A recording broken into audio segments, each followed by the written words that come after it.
You're listening to the Wanderlusting Wives podcast, your podcast for escaping life's monotony, indulging in your wildest travel fantasies, and discovering the constant beauty of this ever-changing world. On today's episode, Kate O'Phelan joins us to share about her life of full-time travel in an RV with her entire family. You do not want to miss this episode. Welcome to the Wanderlusting Wives podcast. We are your navigators, Allison and Regan. And welcome to another Travel Tuesday, listeners. Welcome to another episode of Season 3. I keep saying this because, we're really front-loading our episodes this season, which is really exciting that we have a lot of really great guests coming to you. But we are really excited to get into our conversation today. We have a really great guest ready for you. But before we get to that, I do want to give Allie a quick chance just to plug our social media very quickly. Yeah, same as last season. So if you're new here, our Instagram is at Wanderlusting Wives, Twitter at Wanderlust Wives, and then Facebook is Wanderlusting Wives Podcast. We also have a Gmail if you're interested in being a guest and don't have social media.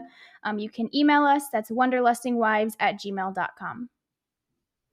Awesome. All right. Well, we have an awesome guest for you today, some awesome topics, some awesome destinations along the way. We have Kate O'Phelan here with us, who is a full-time traveler in an RV with her family and also has a blog, O'Phelan Adventures and everything. It's so fascinating. So welcome, Kate. We are so excited to have you on our episode today. Thank you so much for having me. I'm so excited. Yeah, we're really excited. So let's get into it. You want to just give us a little bit about how you got into RVing? You know, where were you living before? What made you choose RVing? Yeah, I think we have a really funny origin story to RVing.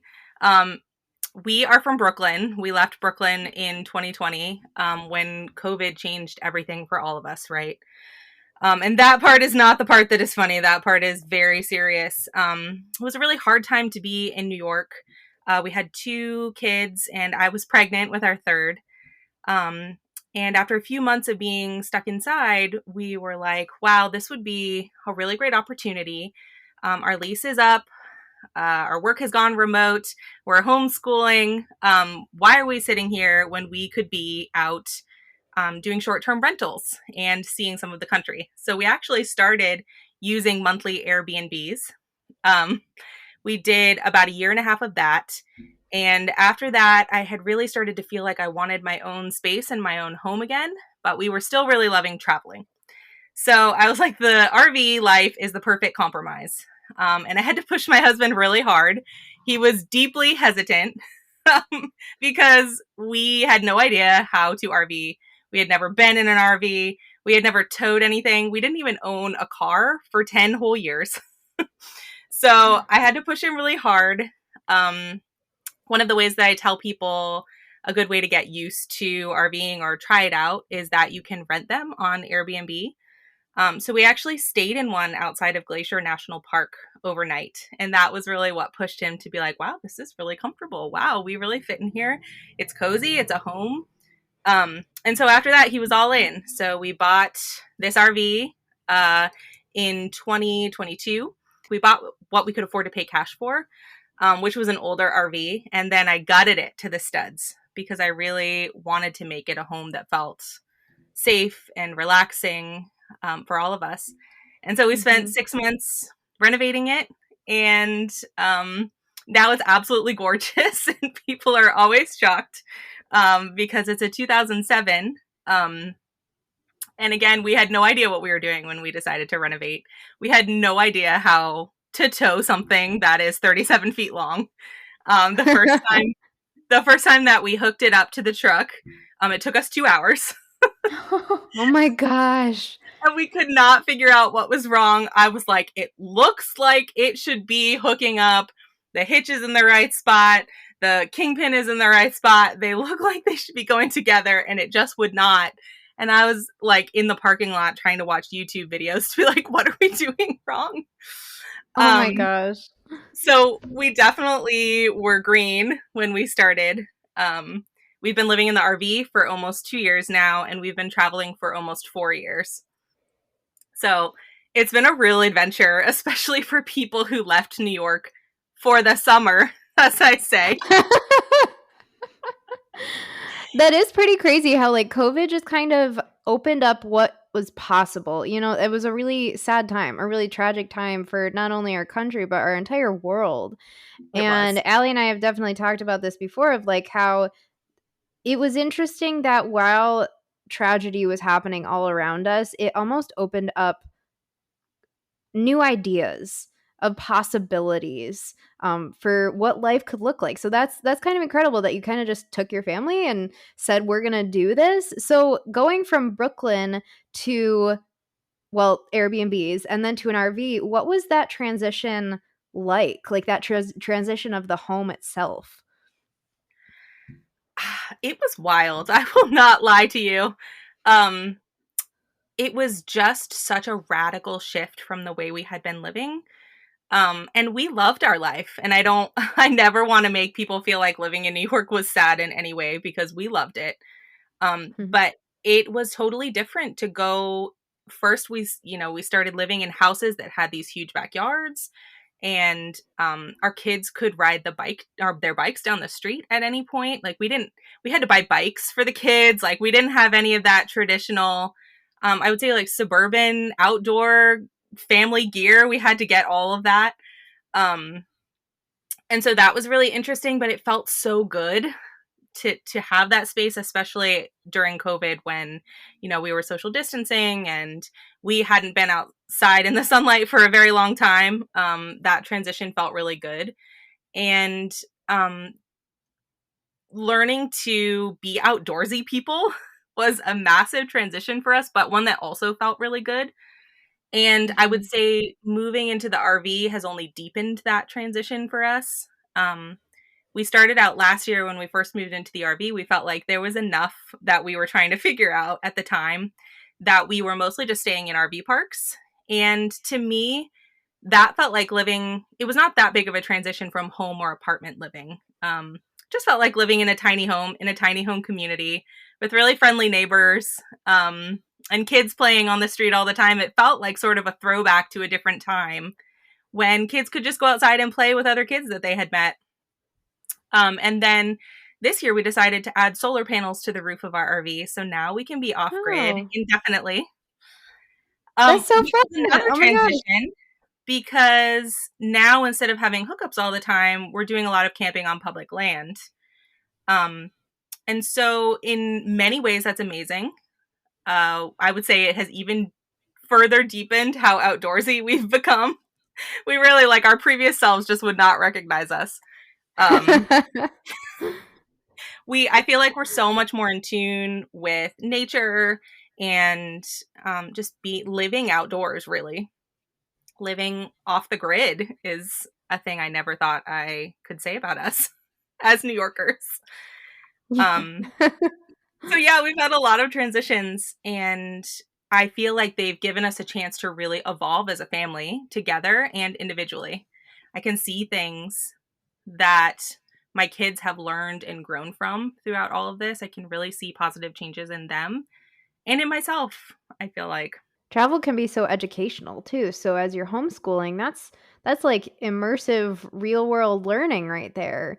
Yeah, so how has this transition impacted your kids? Were they homeschooled before in New York City? Were they going to public school, private school? How has this transition impacted them? Whether that be, schooling wasn't that big of a transition, was it? How has that gone for your kids? I know you're pregnant with one, so they're probably not school age yet, but how has that been for your school age kids? Yeah, my oldest was school age. My oldest had been to 1.5 years of public school in New York City, and I loved the school that she was in. I worked really hard to get her in.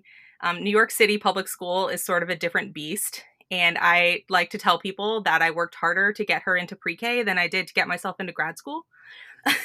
Oh, yeah. Okay. Not an exaggeration. Wow. Yeah, so leaving that behind was not without pain. Mm-hmm. And we loved the community that we were a part of there. I loved that school for her. I was excited for my other kids to go. But I am actually a kid who was homeschooled. I was not planning to homeschool my own kids, but I felt like COVID gave me the opportunity to see a lot of the benefits of homeschooling for them. And I learned as we started to travel that there was a whole community of people who were doing what's called road schooling or world schooling. And I have seen firsthand how incredible road schooling can be. So I like to I have a couple of examples. One of the things we did last year was we read Anne of Green Gables together. And then we went on a road trip in Prince Edward Island. Amazing. Love this. So like, you just can't replicate the amazing experience of going to the national park in Canada, and they have hired actors who are there in the summer who play field games as the characters from Anne of Green Gables. It's the most wholesome and delicious thing. And you cannot replicate the experience of reading that book and then going to Prince Edward Island in the summertime and playing field games with Anne and Gilbert in the wildflowers. Like, there's just no substitute for that. And we've had a lot of experiences like that. We learned about the Wright brothers and then went and stood where they took their first flights.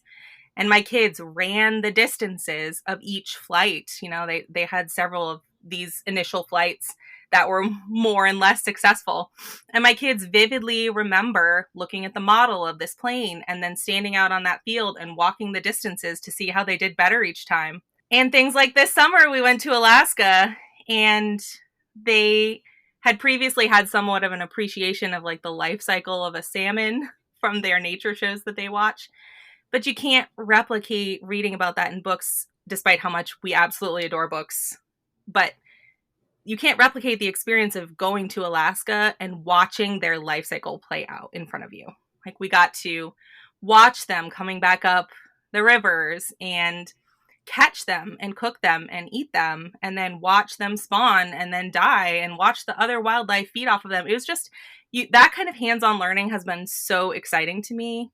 It's one of my favorite things about full-time travel with kids is that we have these immersive, full body experiences about things that they would otherwise be reading about in books. Yeah, I love that. Like, that's incredible. My sister is currently homeschooling her kids, and she has a very similar take. So I didn't know there was this thing called road schooling. Is that like an established community, or like what does that community look like? I know nothing, so tell me everything. I didn't know. I was homeschooled as a kid up until middle school, but I was homeschooled in a very stationary kind of way. And there's absolutely nothing wrong with that. But there does exist a community of road schoolers or world schoolers. And we link up with them in person, and we have support groups on Facebook. There are several Facebook groups where we chat about things and share resources. To me, the distinction between like road schooling and world schooling is road schooling as a term is typically sort of focused on road tripping in North America, sometimes elsewhere, but mostly we're talking about North American road trippers. Whereas world schoolers are like living out of backpacks and traveling the whole world. So I see a future in which we might do that as well. But at the moment, I would really consider us more of road schoolers. Dang, what a cool life. That is an amazing life that not only you are getting for yourself, but also for your kids. Like, that's such a unique upbringing, and I'm just like kind of in awe at the moment. It's just so cool. My gosh. I'm ready to go back to grade school so I can have these experiences. I feel like they say you end up giving yourself a great life by giving your kids a great life. And that's exactly how I feel about it. I like work so hard to give my kids such a great life, and I end up having one alongside with them. Things that's beautiful that I learn alongside them too, right? Like, I had never been salmon fishing. We had, in a quest to teach them things, I feel like I end up homeschooling myself as well. Yeah, absolutely. Now, So you weren't homeschooling before, but you have been homeschooled. So what tips do you have for like road schooling or people who are interested in just homeschooling in general? Because I know you have 3 kids, so I'm sure that is a lot going on. There's different ages to be teaching. So what are some tips that you have? Yeah, I actually was just talking about this with some friends today. This is my first year where I have 2 kids who are really school aged. We have a 3rd grader and a kindergartner this year. And my youngest is a toddler and wild and distracting, but she's not really learning yet. So she's a whole ball of wax on her own. This is really my first year juggling multiple kids who are learning, reading and math and those sorts of things. I would say we're a primarily unschooling family, which means that we don't use a ton of curriculum, which is not to say that we don't use any, but we mostly focus on our experiential learning, as I've described before. But we do more traditional book work for things like math and reading. But I feel like so far my best advice for schooling multiples is to do as many things as group learning as you can. So we do our science. We use curriculum through Blossom and Root. And this year we've been using their plants curriculum, and even sometimes my toddler will join in. All 3 of us will, or 3 or 4 of us will do science together. We'll, listen to the points we're supposed to be learning for the day. We'll look at the plant books together. We'll watch the YouTube videos together. And then the older 2 will write or draw about their experiences. And I will, level that for what's appropriate for them. My 3rd grader is drawing diagrams that are labeled and writing paragraphs. And my kindergartner is drawing a picture and hopefully sounding out one word, Mm-hmm. So the more group learning that we can do, the better. And then just juggling the book work that they need individual attention on. I've discovered that it is most helpful for me to start with the more independent child first. Let the other kids play, teach my oldest what she needs to know from me hands-on, and then send her into the other room to do her independent work. And then I will work with the kindergartner. I was trying to do it in reverse earlier, and I was like, this is not working. So I feel like I'm still very much learning how to juggle multiples, but my best advice is yes, start with the older one for hands-on stuff and try to do as much group work together as you can. Yeah.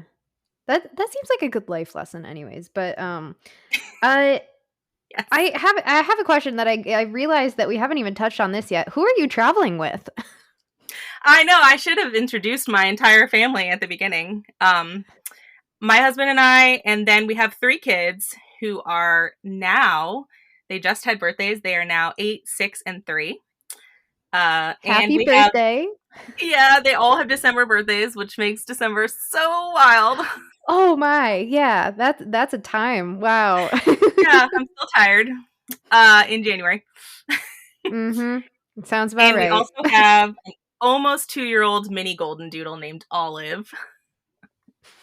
Who is so cute. I wish all of our listeners could see Olive, because puppies just make our day, and someone as cute as Olive is just the best. I know, I wish there was like a podcast scratch and sniff for golden doodle fluff.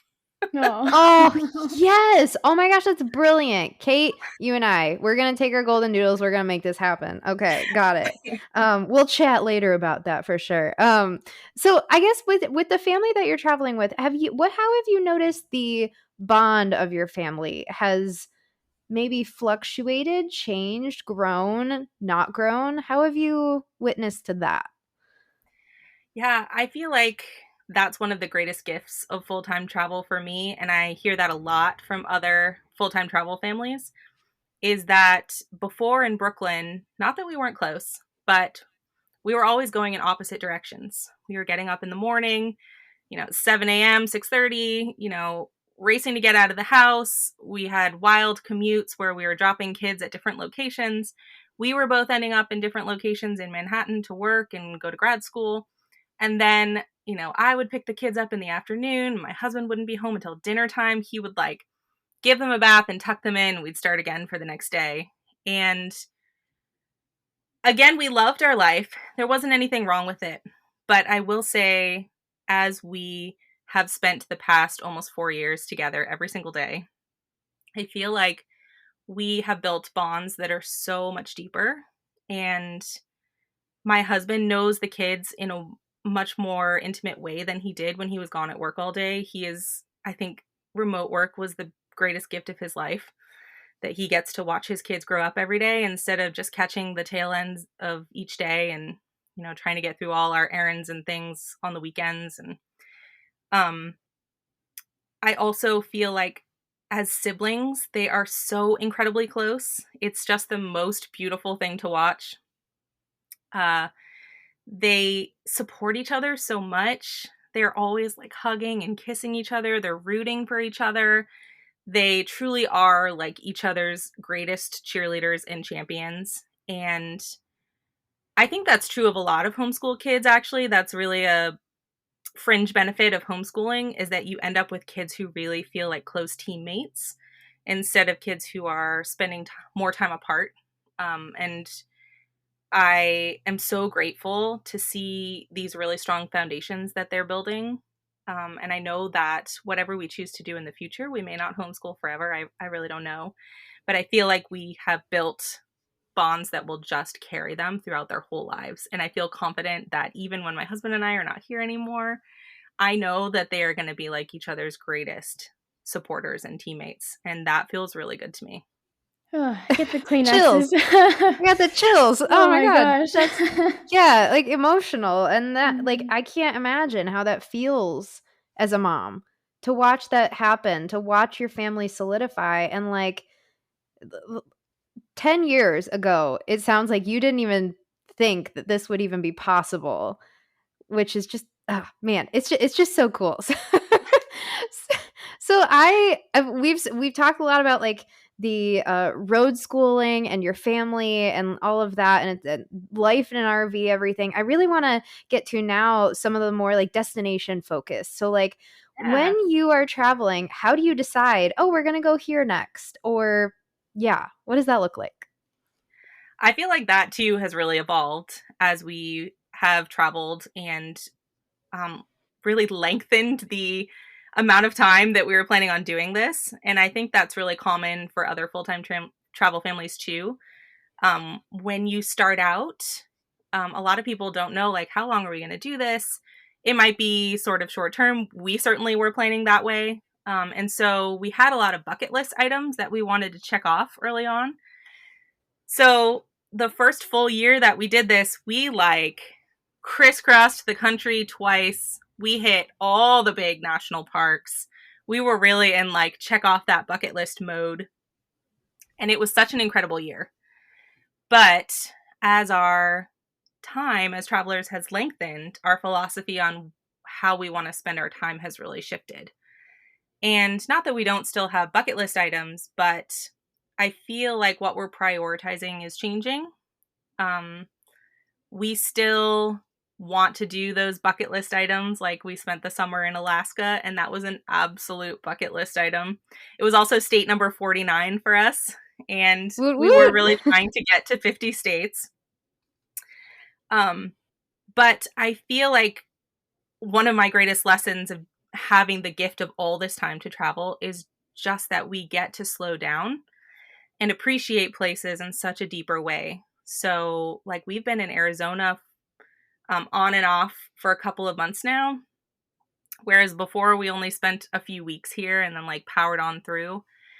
But you just get to be so much more deeply connected to a local community when you spend more time. You get to experience things like a local and just live a life that feels much more connected to the local people, the ecosystem. We do things like volunteer, locally now that we have more time to slow down. We get local library cards when we have time to slow down, and we check books out like a normal homeschooling family would. And so I still keep, you should see my Google Maps. It's like 2,000 stars all over the country of things that I still want to see. I feel like my list gets longer, not shorter every year. That's a good thing. Yeah. It Keep makes it hard to exploring. quit, I will tell you. Gotcha. Okay. Yep. But I feel like instead of spending a day or two in a bucket list park, right, we're really committing to a region for months at a time and just slowing down and more deeply appreciating everything that that place has to offer. So it's definitely evolved as we've traveled. Yeah, I know you mentioned before, like you started out just staying in like RV parks. Is that still the case if you're staying somewhere longer, or are you kind of doing a mix of like RV, going off grid? How do you decide? Like, I think you're in Alaska for like 4 months, right? So, what were you Yeah. doing in a place like that when you're staying for so long? Are you trying to get away from the RV parks? You're mixing it up? Well, there's definitely benefits to being in a park versus not. Um, Alaska was the reason why we put solar on the roof, was because it was so unbelievably beautiful to park your RV on the literal side of the road. Mm. And the parks, you know, they have the benefit of hookups, which means we get to use unlimited water and unlimited power. And we make more friends when we're in parks because you're parked right next to your neighbor. Um, there's some of that community that's built into a park. And so that's really nice. But the level of immersion that you can get outside in nature in these absolutely glorious views from being off grid is unmatched. So I feel like we like to mix it up based on what we need at the moment. So, for instance, over the holidays, we stayed in a couple of parks because I wanted to be able to light my Christmas tree without worrying about how much power we were using. And, you know, everyone loves a hot shower for the holidays. Yes. But there are so many places where, I mean, I'm just sitting right now, like looking out over the sunset and the mountains and all the saguaro cacti everywhere, the, you know, pink cotton candy sky, and those views are obstructed in an RV park. So it's really a question of like what you're craving at the moment.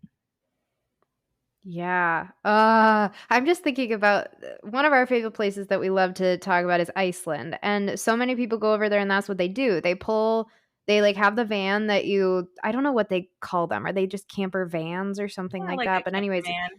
yeah, yeah, and just pull them over on the side of the road and sleep there overnight. And then you wake up to this amazing landscape. And that sounds like doing that once just sounds like a bucket list for me, and you get to do it kind of whenever, which is awesome. So what have been some of the best places you've stayed in that can either be like your favorites, like it was a particularly great RV park in a specific destination, or like that amazing view that you got to kind of live in for a moment? Yeah, so I was just thinking about my favorite RV park that we've ever stayed in, and I think I have two as far as parks. We stayed in one last summer that was up in Nova Scotia, and it was directly on the beach on the Bay of Fundy, which I don't know how familiar you are with the Bay of Fundy, but it's got the world's largest tides. And before we got there, I was thinking, like, how impressive is it to have the world's largest tide? Like, is that exciting?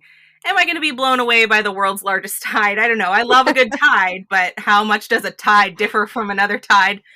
The truth is, the tides in the Bay of Fundy are unbelievable. Um, they can go out several kilometers at low tide.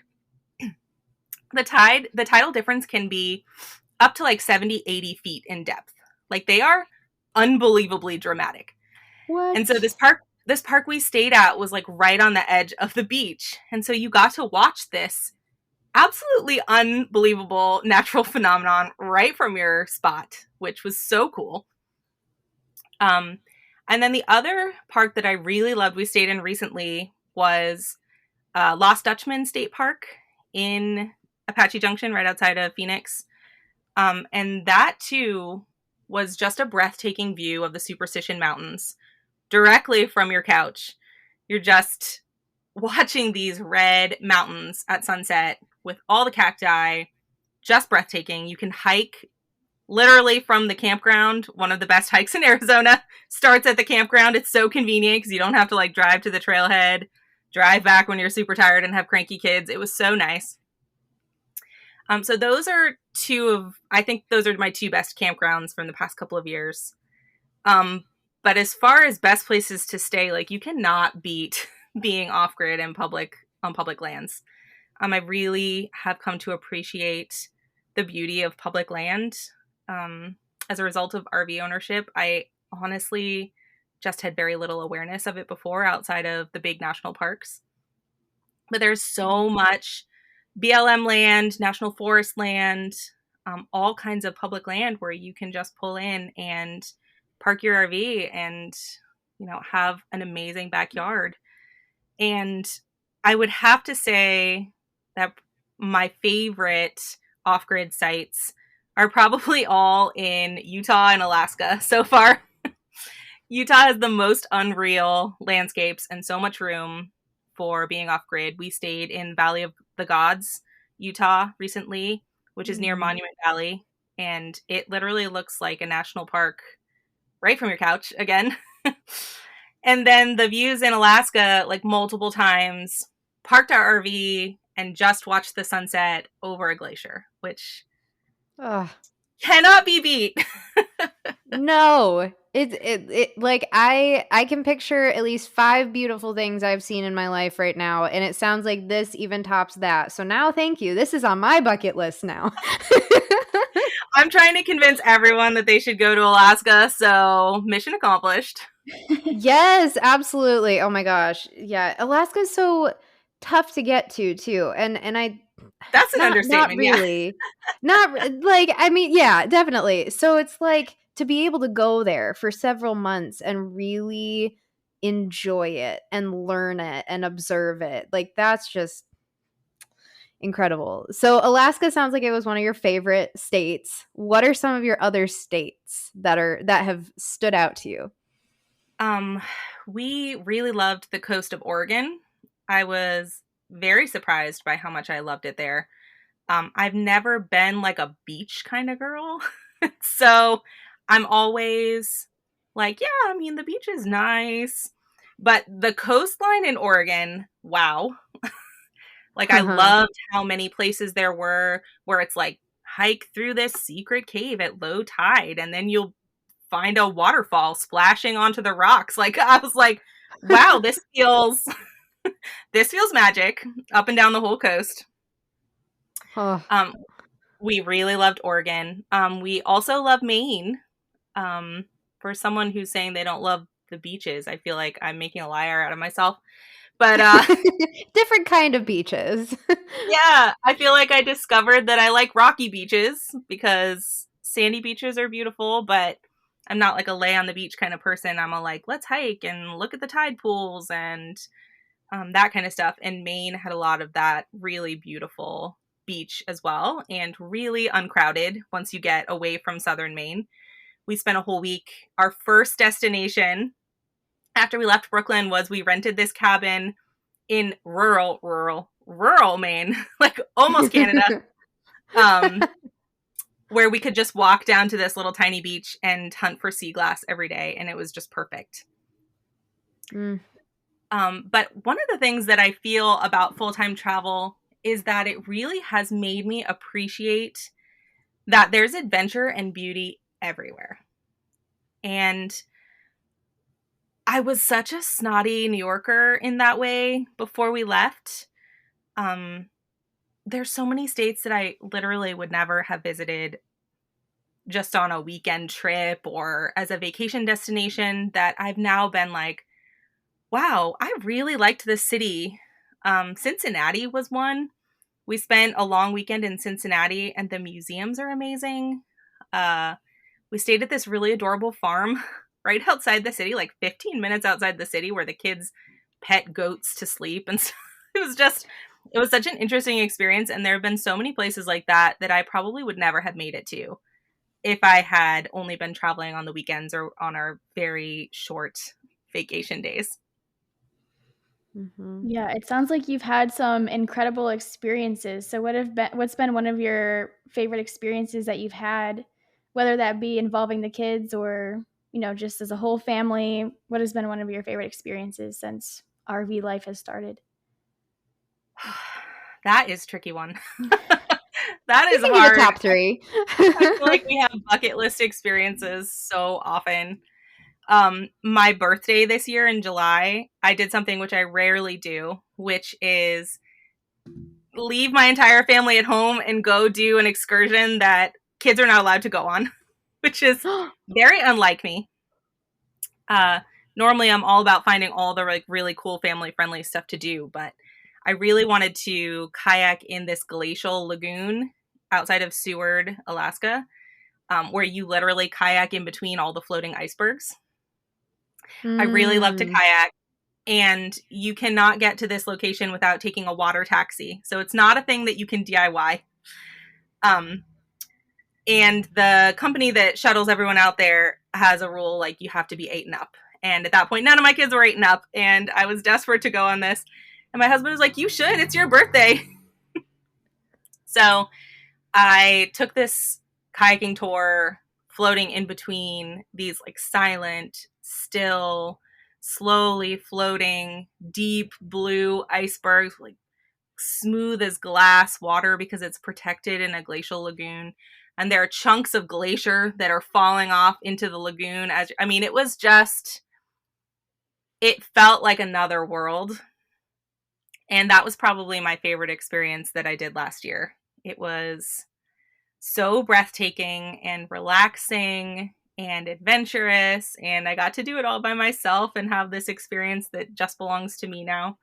And that was really special as a person who is always with my family. That was really awesome. That sounds incredible. Yeah, sounds like you're very deserving of that since you are living in an RV with your family all the time. As much as you guys have grown together, I'm sure it is nice to get those experiences by yourself as well, too. It is. It's hard to prioritize, but every time I do it, I'm like, oh, this felt good too. It's good to also be a human.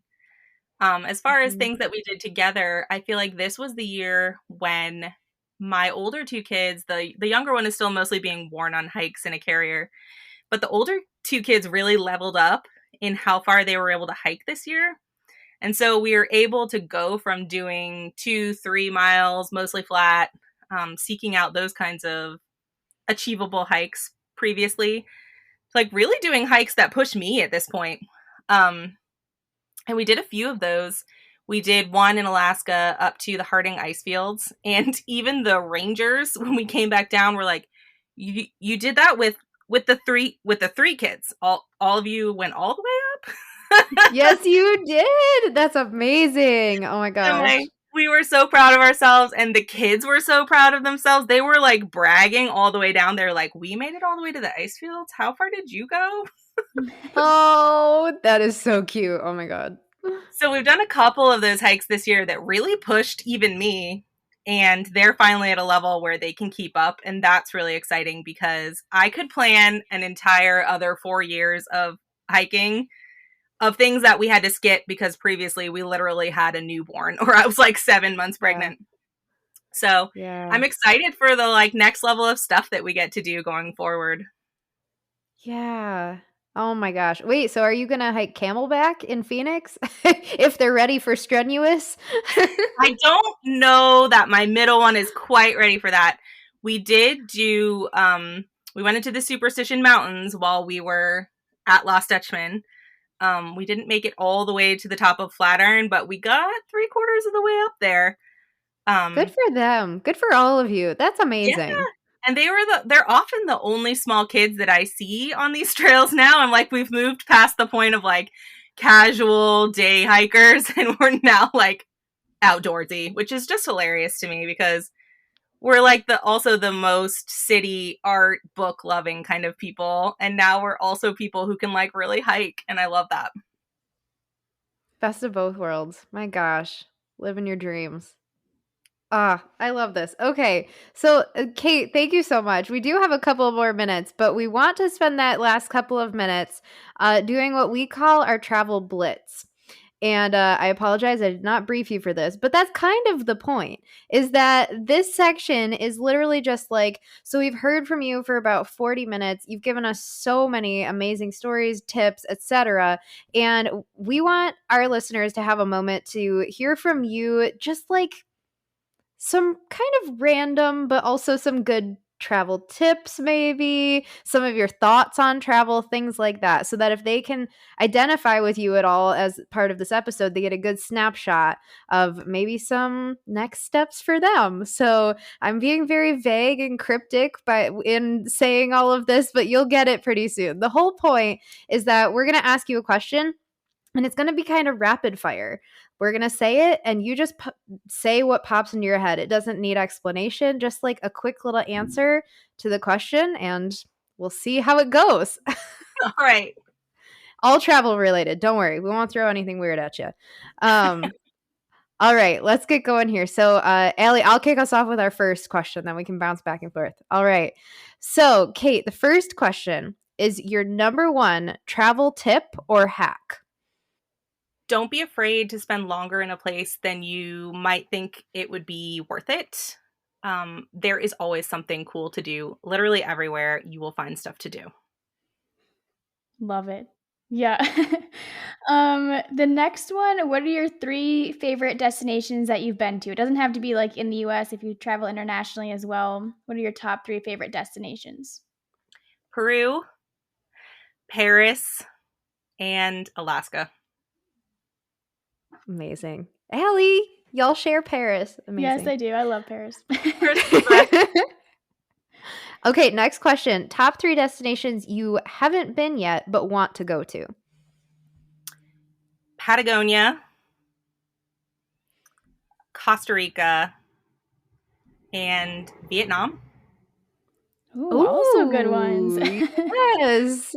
Like I said, the list is just getting longer. Yep, we feel that. Yep. What's the strangest thing you've eaten while traveling? I'm a vegetarian, which I feel like limits me a bit, but we do a lot of foraging. We started to do that in our homeschool, and we learned how to make syrup out of fireweed flowers in Alaska this summer. So we harvested fireweed flowers and turned it into this pink syrup, and also made fireweed scones. So we cooked with fireweed.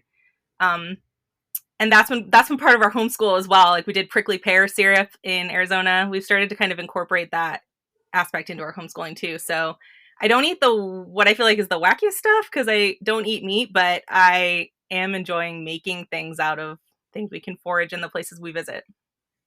That is so fun. Oh my gosh. Yeah, that's amazing. All right. And the very last question here. Something that you cannot travel without. Now, we know that there are the essentials. You need clothing. You need a toothbrush. Well, some people need a toothbrush. I need a toothbrush. But what is that one thing outside of the essentials that you cannot travel without? You know what? This is really tricky as an RVer because we have the luxury of traveling with our entire homes.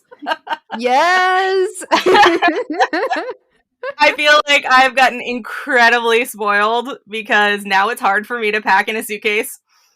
Oh yeah, I didn't even think about that. My gosh. Yes. I literally travel with my whole bed, which is the best part of having an RV is you don't have to choose. For us, the best part of taking our whole home with us though is that the kids get all of their stuff. They have the back room of the RV that is set up like a playroom, and they have all of their favorite items, and so they don't have to choose. And that was one of the hard parts about traveling in Airbnbs was that we were living out of a much smaller amount of stuff. And not that it's not doable, but long term, it's really nice for us. They have all their open-ended toys. They have all their stuffies. They have all their bedding. We are incredibly spoiled when we travel now. Oh my gosh. Okay, you should work on commission for this whole RV life because you're doing really well convincing me. Oh man. Well, Kate, thank you so much for coming on our podcast. We have so enjoyed talking to you, hearing your stories, hearing just what your life looks like. So thank you. We're so appreciative. Thank you so much for having me. My kids are going to be really excited to hear it. They were like, don't forget to say this and don't forget to say this. No pressure. Yeah. Well, then we will make sure to let you know when it is out. Yeah, I think you did them right. You did a great job sharing about your experiences, and I'm sure our listeners are going to love this episode as much as we have. Thank you so much. Thanks for tuning in to the Wanderlusting Wives podcast. Come escape with us again every other Tuesday for Travel Tuesdays. Don't forget to give us a subscribe and a follow on all of our social media and wherever you listen to your podcasts. And until next time, wander on.